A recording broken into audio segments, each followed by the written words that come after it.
Le damos gracias a Dios por la oportunidad de poder estar una vez más aquí en su casa para poder buscarle, para poder aprender más de su palabra y para poder gozarnos y recordar estas hermosas fechas, ¿verdad? En las fechas en las que el Señor Jesús fue crucificado, murió de la forma más cruel posible conocida en aquel entonces, pero resucitó al tercer día entre los muertos y Él vive hoy y nos da la vida eterna a todos los que creemos en Él.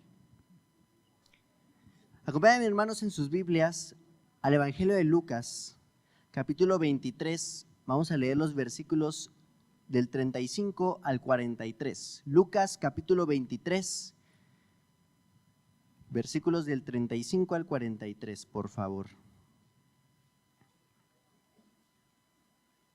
Y cuando lo tengan, por favor, nos ponemos de pie y vamos a leerlo de manera alternada, igual como siempre. Empiezo yo, continúan ustedes en el 36 y nos unimos hasta el 43.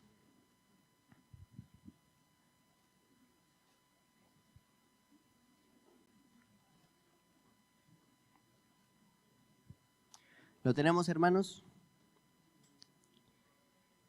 Dice la palabra de Dios. Y el pueblo estaba mirando, y aún los gobernantes se burlaban de él, diciendo: a otro salvó, sálvese a sí mismo, si este es el Cristo, el escogido de Dios.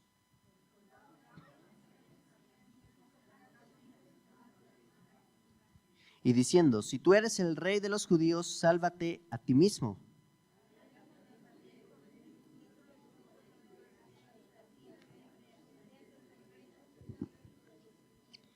Y uno de los malhechores que estaban colgados le injuriaba, diciendo: si tú eres el Cristo, sálvate a ti mismo y a nosotros.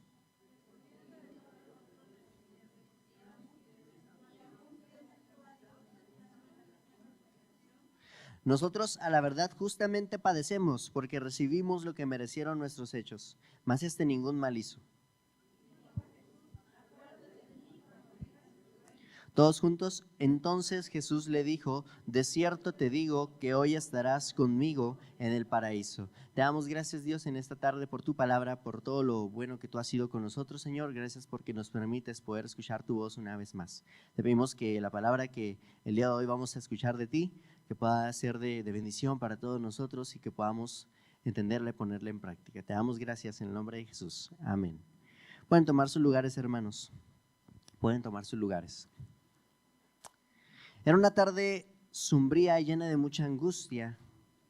Y aquel que había dicho ser el mismo Hijo de Dios, el que había hecho grandes milagros, grandes maravillas, grandes cosas, había perdonado pecados, sanado enfermos, enseñado y predicado a mucha gente. Ese que parecía ser la esperanza de aquellos que estaban en necesidad, de los pobres y los quebrantados de corazón, ese, en ese día, estaba colgado en una cruz. Estaba colgado en una cruz. A la pronta edad de aproximadamente, más o menos, unos 33 años, el Señor Jesús estaba muriendo de la manera más cruel conocida de aquella época.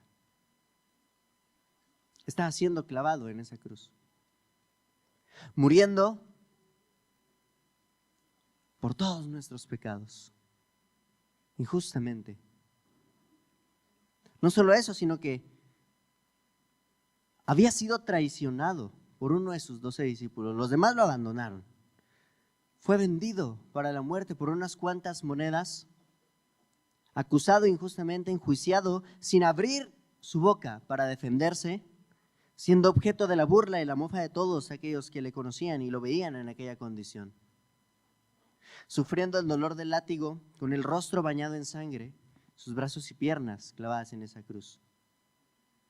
Estando desnudo, sufriendo la vergüenza y el dolor intenso de haber sido abandonado.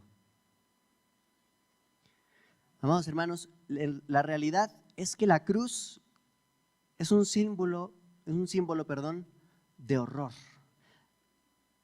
Actualmente la tenemos como, por ejemplo, para decoración, ¿verdad? Y se ve bonito. Algunos la llevan en collares, en pulseras, playeras, etcétera. Y no digo que eso esté mal, para nada. Es un símbolo con el que actualmente como cristianos nos identificamos, porque nos recuerda aquella obra que Cristo Jesús hizo por nosotros, para salvarnos. Sin embargo, en aquel entonces, la cruz era un símbolo de horror. La cruz era un símbolo de horror, porque era la manera más cruel de tortura de aquella época. Y no solo eso, sino que la cruz de Cristo nos recuerda no solo que era una sentencia de los romanos, sino nos recuerda lo espantoso y horrible que es el pecado. Tal es el pecado que el mismo Hijo de Dios tuvo que ser clavado en una cruz por ello, torturado, sufriendo lo que nosotros debimos haber sufrido. Y aún así, mis hermanos, el Señor Jesús estuvo dispuesto a cargar con esa cruz, con dicha sentencia, para que usted y yo no tuviéramos que llevar esa condenación. La cruz es un recordatorio entonces de lo horroroso que es el pecado, de lo destructivo que es el Hijo de Dios muriendo en esa cruz, condenado. Y dice la palabra de Dios que al que no conoció pecado, por nosotros se hizo pecado. Lo vuelvo a repetir, al que no conoció pecado, por nosotros se hizo pecado.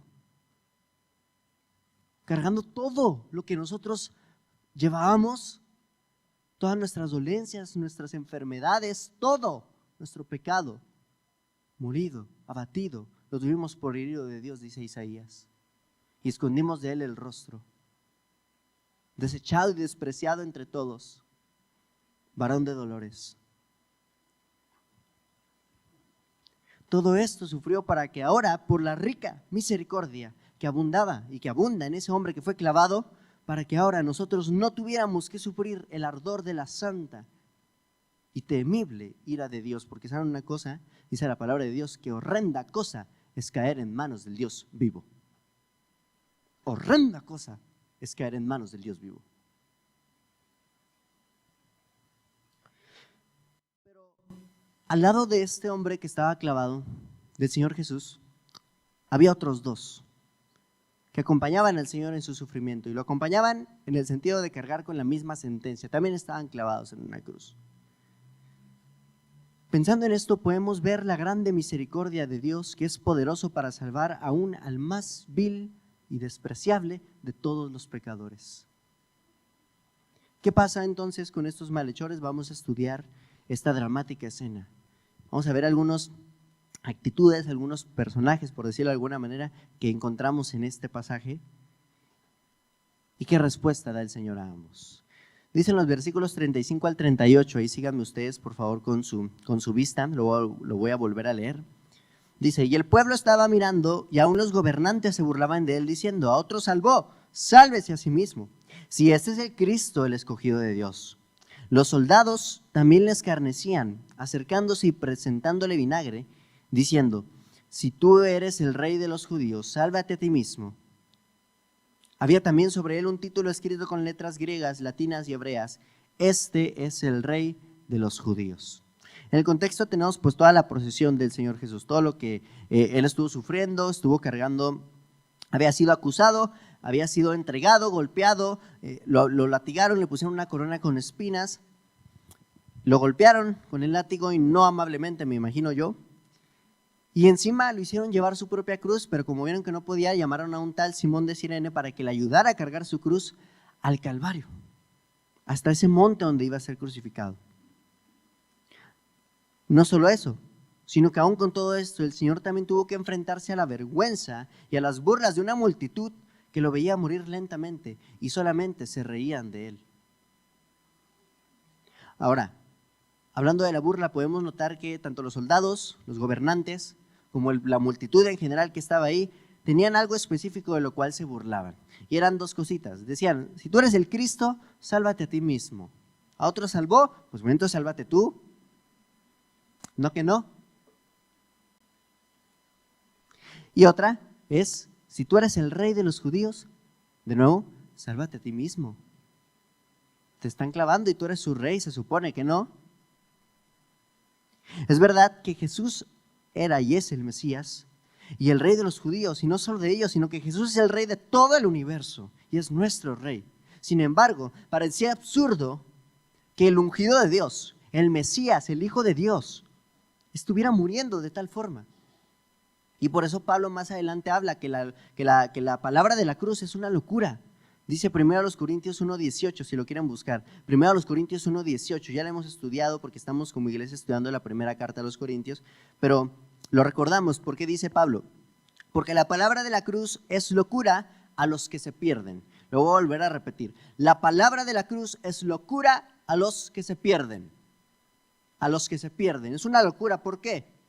Porque ¿cómo es posible que por medio de la muerte de uno, este uno traiga vida a miles y millones de personas? ¿Cómo es posible que por medio de la debilidad de uno muchos fueran salvados? No sé ustedes, pero al menos a mí eso no me suena lógico, no tiene sentido en mi mente.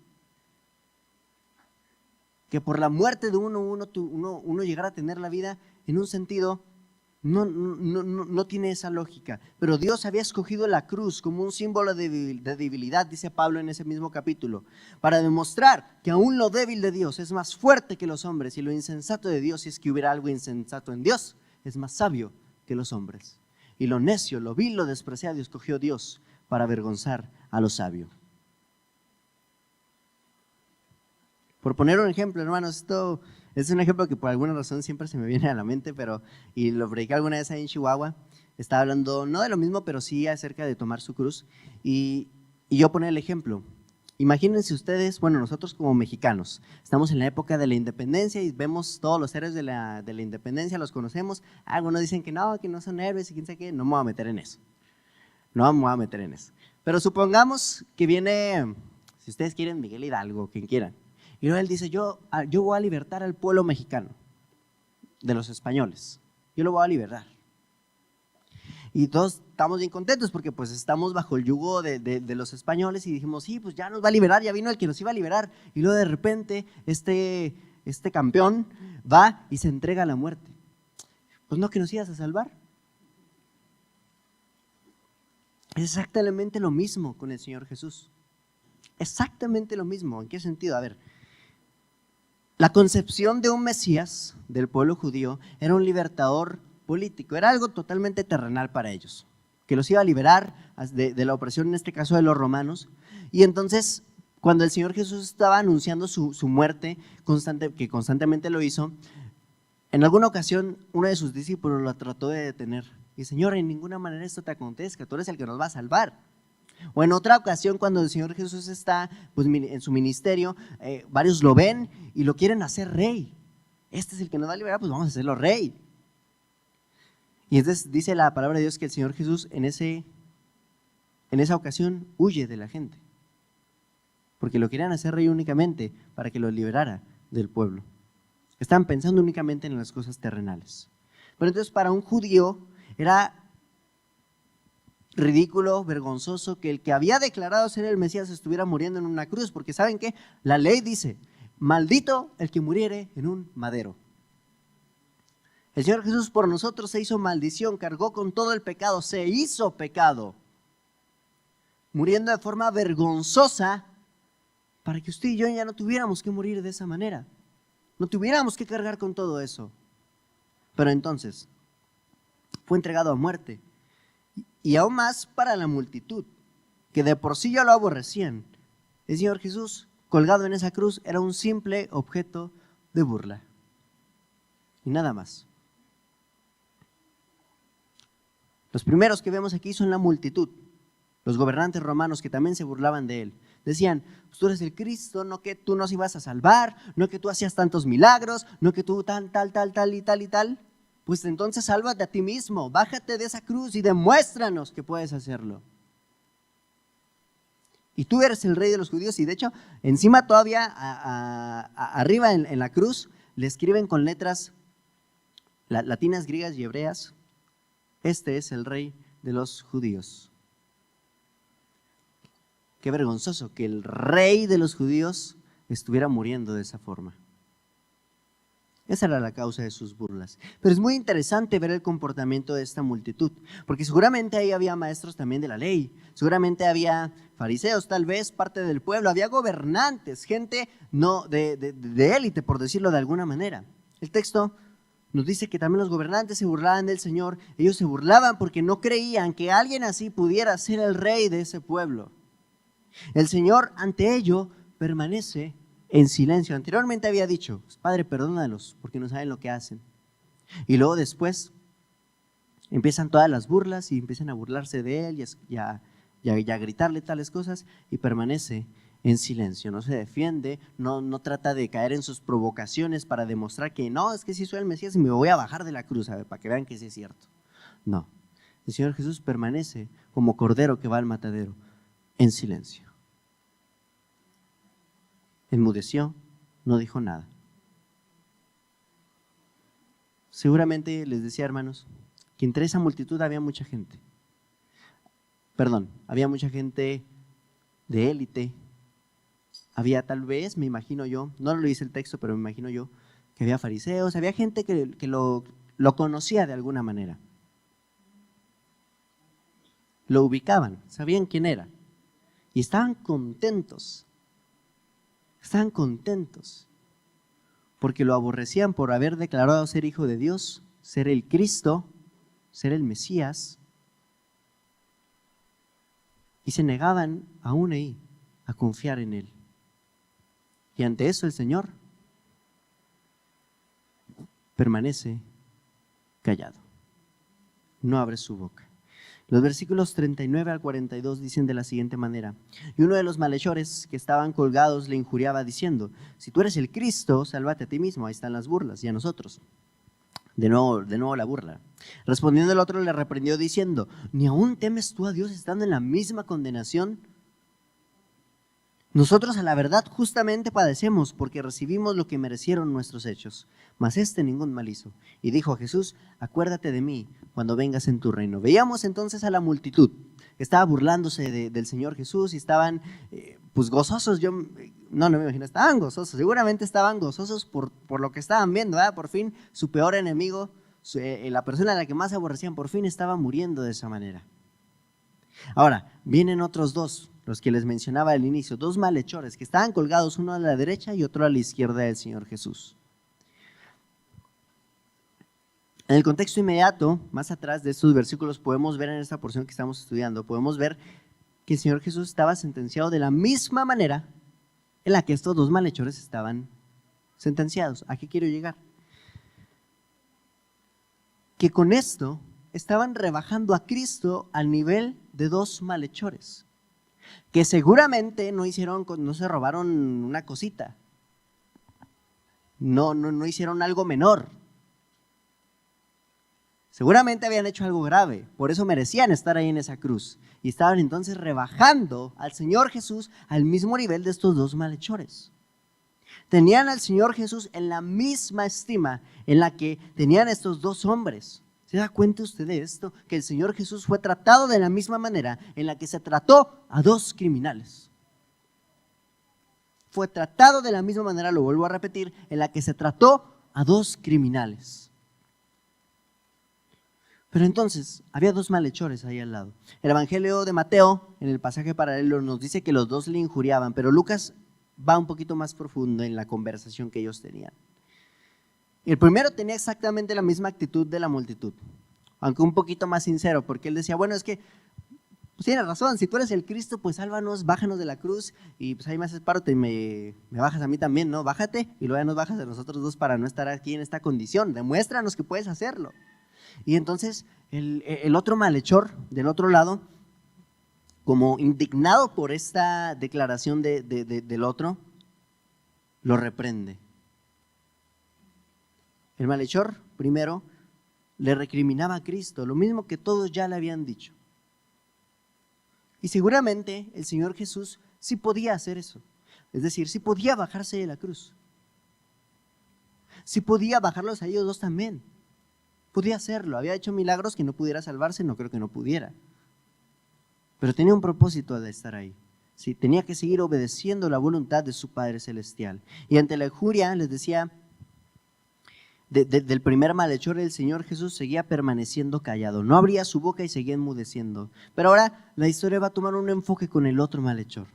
Y les decía, ante las declaraciones del primero, el segundo se indigna. Y lo reprende, dice, no temes tú a Dios, o sea, ni siquiera te interesa ni te importa que estás en la misma condenación y aún así te sigues burlando y solamente estás pensando en que te bajen de la cruz. Y cuando termina de reprenderle, voltea con el Señor. Yo me imagino que con un corazón ya con poca esperanza, humillado, en contrición, una búsqueda sincera de pronta ayuda, le dice al Señor: Señor, no me bajes de la cruz, no te pido nada más, solo acuérdate de mí cuando vengas en tu reino. Solo acuérdate de mí. Podemos ver una actitud y un corazón tremendamente distinta entre la multitud y este malhechor. La multitud veía al Señor y se burlaban de él, no creían en él, lo rechazaban. Pero el malhechor, el indigno, el culpable, el que estaba también en la misma condenación de vergüenza, era el que estaba pidiéndole ayuda al Señor. Y la multitud, no estando en esa condición, se empezó a burlar, se le hacía fácil. El malhechor, sabiéndose culpable y responsable de sus propios actos, ni siquiera le pide a Jesús que lo baje de la cruz. No le pide nada más, solamente le pide a Jesús: acuérdate de mí cuando vengas ¿en qué? En tu reino. Y ahora aquí está lo interesante, porque la multitud se burlaba de que él era el rey de los judíos, pero este malhechor reconocía que en verdad Jesús era el rey y que iba a volver y que te podía tener misericordia de él. Entonces, ¿qué responde el Señor? El versículo 43 dice: entonces Jesús le dijo: de cierto te digo que hoy estarás conmigo en el paraíso. Entonces ahí está el rey de los judíos, clavado en una cruz y con poco aliento ya de vida, coronado, pero no como rey, sino con una corona de espinos. Por fin abre y pronuncia las palabras de vida eterna como siempre lo hacía: hoy estarás conmigo en el paraíso. Algunos estudiosos, por dar un dato digamos interesante, dicen que en realidad en el idioma original lo que el Señor Jesús quiso decir es: hoy te digo que vas a estar conmigo en el paraíso. No que hoy, literalmente hoy vas a estar conmigo, sino que hoy te estoy diciendo que en el futuro tú vas a estar conmigo en el paraíso. Sea de una manera o sea de otra, este malhechor en la cruz había hallado misericordia en Cristo Jesús, lo que la multitud despreció, rechazó. Este malhechor, el criminal, encontró misericordia. El rey de los judíos se había convertido en el rey de ese malhechor. Insisto, la cuestión no es si el malhechor en realidad llegó ese mismo día al cielo, si llegó después, si todavía no llega o si va a llegar mañana, no sabemos. La cuestión es que en sus últimos alientos, en el último aliento de vida, él pudo encontrar lo que siempre había necesitado, y es la misericordia del Señor Jesús.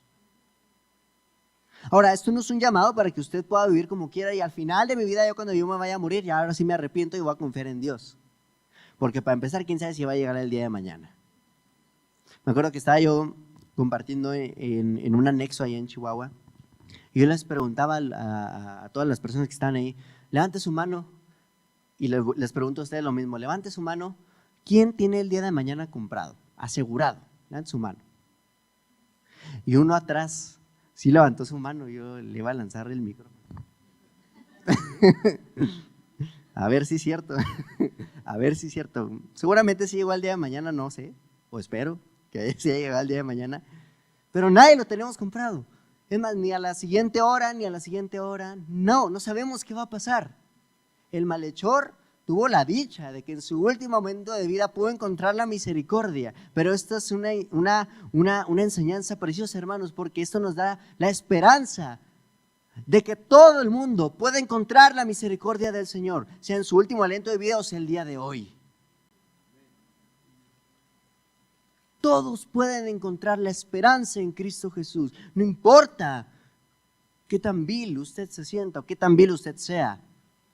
Todos podemos encontrar la misma misericordia que ese malhechor que estaba en la cruz encontró. El malhechor ya tenía sus días contados, sus horas contadas, no sus días, porque ya se iba a morir. Estaba por morir, con la misma muerte con la que el Señor estaba muriendo. Y en ese momento él entendió que su única esperanza era ese rey que estaba a su lado. El malhechor entendió que no importaba si bajaba o no de la cruz, si lo salvaba en ese instante, importaba si este rey podía tener de él misericordia cuando viniera en su reino. Esto es glorioso, hermanos, porque al ver la respuesta del Señor Jesús, no es como el Señor Jesús estaba clavado y el malhechor le dice, acuérdate de mí cuando vengas en tu reino, y el Señor Jesús le dijo, pues que primero te tienes que bautizar y luego ya, a ver si así. O primero tienes que venir a la iglesia a servir, a hacer tal o cual cosa, y luego ya vemos a ver si me acuerdo de ti. O primero tienes que hacer tal cosa, o dejar de hacer tal cosa. No, el Señor Jesús al ver a este malhechor le dijo, vas a estar conmigo en el paraíso. Porque el malhechor decidió confiar en el Señor. Ahora, probablemente, no lo sabemos, este malhechor no estaba consciente de todo lo que implicaba que este rey estuviera muriendo ahí. Él no tenía tanta teología, él no tenía tantas cosas, no tenía su Biblia en YouVersion ni en su celular. No tenía nada de eso. Pero él solamente entendía que este rey podía tener misericordia de él. Y eso fue suficiente. Eso fue suficiente. Esto nos enseña, hermanos, al ver la comparación entre la multitud y este malhechor, que Dios se mantiene cerca de los humildes, se mantiene cerca de los que tienen un corazón contrito y humillado, y se acercan a Dios por el dolor que el pecado ha causado en sus corazones, y Dios los salva con gran poder, y los perdona y los restaura, y les da nueva vida. Porque el apóstol Pablo dice, el que está en Cristo nueva criatura es, todas las cosas viejas pasaron, todas son hechas nuevas. Todas son hechas nuevas. Pero se mantiene callado, alejado y aborrece a los soberbios de corazón y se mantiene su ira encendida y paciente para con aquellos que se niegan a reconocerlo y a confiar en él. Se mantiene, dice el Salmo número 7, se mantiene Dios airado contra el impío todos los días. Contra el que se niega a reconocerlo, a confiar en él y en su soberbia piensa que él puede. Esa multitud tenía soberbia en sus corazones, orgullo, que no dejaba que vieran a este rey muriendo por sus propios pecados. Pero el malhechor, el indigno, el miserable, el despreciado, el desechado, ese entendió que Cristo podía tener misericordia de él y Cristo tuvo misericordia de él. Este rey salvador, muriendo en la cruz, pronunciaba ya una de sus últimas palabras, no las últimas, pero una de sus últimas palabras. Y estas palabras pudieron darle vida a un malhechor que estaba a punto de morir y acarrear la condenación eterna, porque encima de la cruz aparte iba a enfrentarse con el juicio delante de Dios, porque dice la palabra de Dios que está establecido para los hombres que mueran una sola vez y después de esto el juicio. Y Dios va a traer a juicio toda cosa que hayamos hecho, sea buena o sea mala. Pero lo que el malhechor, consciente o inconscientemente sabía o no sabía, era que este rey era su última esperanza.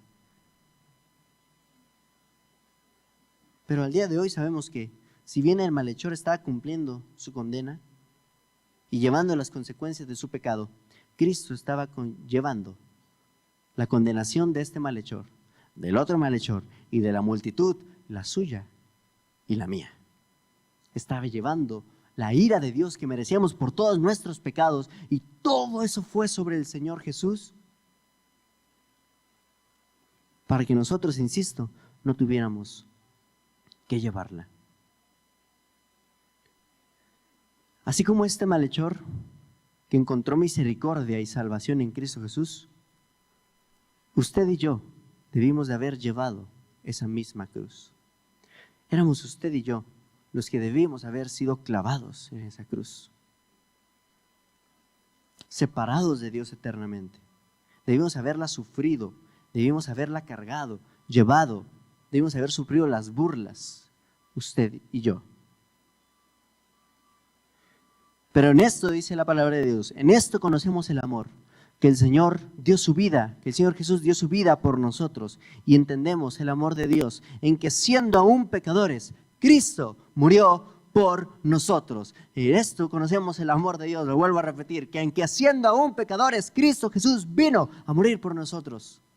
Siendo enemigos, estando apartados de Él, despreciándolo, desechándolo. Porque seguramente si usted y yo hubiéramos estado en ese momento, cuando el Señor Jesús estaba muriendo, nuestra voz hubiera sido la de las burlas. Y el Señor Jesús, clavado, todavía les dice a ellos, Padre, perdónalos. No entienden, no saben qué están haciendo. Todavía tenía misericordia estando allá arriba. Y tuvo misericordia de ese malhechor. Y tiene misericordia hasta el día de hoy, de usted y de mí. Porque dice la palabra de Dios que sus misericordias se renuevan cada día, y si no fuera por ella, ya hubiéramos sido consumidos y ninguno de nosotros hubiera despertado el día de hoy. Ninguno. Y en la semana, pensando en todo esto, mi corazón se quebrantaba, porque, bueno, no sé si a usted le ha pasado, seguramente, si yo le decía al Señor, Señor, dime que me amas. Tomando el ejemplo de una maestra en el seminario que nos contaba una experiencia, algo así.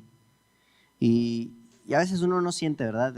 No sé, o no siente la presencia de Dios, o no sentimos que Dios nos ama, y pasa de pronto así.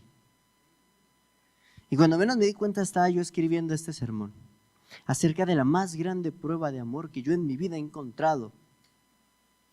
Y el amor con que nadie ha podido amarme. El amor con el que este Señor amó a este malhechor. El mismo amor con el que dio su vida por este malhechor, que dio su vida por usted, que dio su vida por mí, por todos nosotros. El mismo amor con el que ese hombre se convirtió en el Rey Salvador de este malhechor. Ese mismo amor que mantuvo a Cristo Jesús clavado en la cruz, es el mismo amor con que nos ama a todos nosotros. Y en especial a los hermanos que se bautizaron en el día de hoy, están por ahí regados por todos lados. El bautismo, sabemos que no salva. El bautismo es una confesión, por decirlo de alguna manera, de que ya hemos sido salvados. Y es público delante de la iglesia. Pero el bautismo forma parte de todo el trabajo que el Señor ha hecho en nuestros corazones. Y el bautismo dice que hemos sido sepultados en las aguas del bautismo y que ahora espiritualmente hemos muerto al pecado. Pero para que todo esto tuviera que pasar, el Señor Jesús desde el cielo, en su trono sentado, tuvo que venir a nacer en la condición más humilde posible, naciendo en un pesebre. Dice la palabra es que no tuvo lugar en el mesón, pisando el polvo de la tierra, siendo rechazado, condenado, humillado, hasta el punto en que le dieron muerte. Insisto, para que usted y yo ya no tuviéramos que morir de esa manera. Ciertamente vamos a morir, todos vamos a morir, todos vamos a morir. Los días de nuestra juventud se pasan y llegamos a viejos y pasamos. Dice un salmo que nuestra vida es como la hierba, pasa rápido, pasa rápido. Y no sabemos cuándo va a ser nuestro último día. Algunos al nacer, nacen enfermos con alguna condición y mueren. Otros llegan a 100, 120 años. Otros llegan a 20 años, muy jóvenes. Otros llegan a 40, 50, etc. Pero usted y yo tenemos un tiempo que Dios nos ha dado. El malhechor también tenía ese tiempo y se le estaba acabando. Y en ese tiempo, él pudo encontrar misericordia en Cristo Jesús. Y el día de hoy, si usted no ha encontrado esa misericordia, el día de hoy, dice Pablo, es el día de salvación. Y recordamos toda la obra que el Señor Jesús ha hecho, que Él tuvo que morir por todos nuestros pecados, por todas nuestras faltas. Y usted puede tener ese precioso regalo si no lo ha tenido. Mis hermanos que se bautizaron dieron una confesión pública de su fe, de la obra que el Señor ya ha hecho en ellos. Y si hubiera alguno más que está entendiendo este mensaje y que la cruz es un recordatorio de todo lo que Cristo tuvo que hacer y no ha sido transformada su vida, yo le voy a pedir que haga una oración, no que me siga o que repita mis mismas palabras, sino que se acerque con un corazón arrepentido, contrito y humillado, tal como ese malhechor lo hizo. Y antes de terminar, yo estaba escribiendo una canción. Ustedes saben que a mí me gusta mucho hacer esto, pero sinceramente no me doy tiempo ya de terminar toda la música y todo, pero tengo parte de la letra, bueno, no parte, tengo la letra y me gustaría leérselas. Es como si el malhechor estuviera narrando su propia experiencia, este malhechor que encontró misericordia en Cristo Jesús. Y dice de la siguiente manera: era mi noche triste y sin color, y yo el día esperaba con gran dolor. Con aflicción yo pagaba mi culpa, y pagaba mi culpa con aflicción. Con impresión miré a la multitud, y sus ojos tenían sobre la otra cruz. A mi lado, un hombre en silencio colgado, un hombre en silencio colgado, a mi lado. Intermedio, se encomendó al Señor, líbrele él, pues se encomendó al Señor. Y al cumplir yo mi pena sin ilusión, alcé mis ojos y me temblaba la voz. Acuérdate de mí, Señor, Señor, acuérdate de mí. Por fin abrió su boca y pude oír, saber que por su palabra yo podría vivir. Estarás conmigo en el paraíso estarás conmigo. Al expirar sus ojos cerró, su costado una lanza clavó. Con su aflicción, Él pagó mi culpa con su aflicción. Él pagó nuestra culpa con su aflicción, así como la del malhechor. E insisto, si hubiera alguno que no había entendido este mensaje, haga esta oración conmigo, pero de su propio corazón. Arrepiéntase y dígale al Señor: ten misericordia de mí. O como este malhechor: acuérdate de mí. Acuérdate de mí.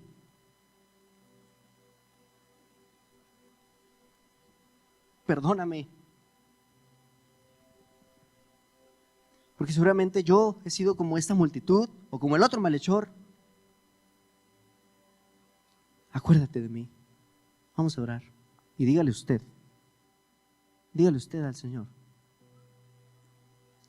arrepiéntase y venga a los pies de Cristo.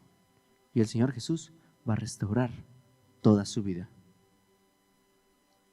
Va a perdonar sus pecados, lo va a salvar. Y en el futuro va a estar con Él en el paraíso. Te damos gracias, Dios, en esta tarde por tu mensaje, por tu palabra, por tu evangelio, por estas buenas noticias que hemos escuchado el día de hoy.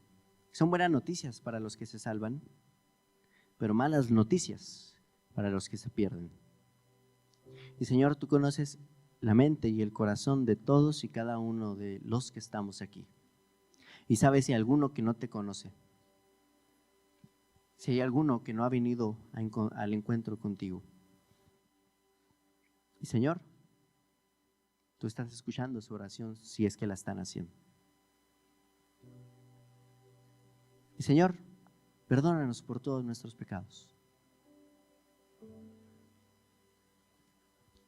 Hemos sido, Señor, como muchas veces como esta multitud, como el otro malhechor.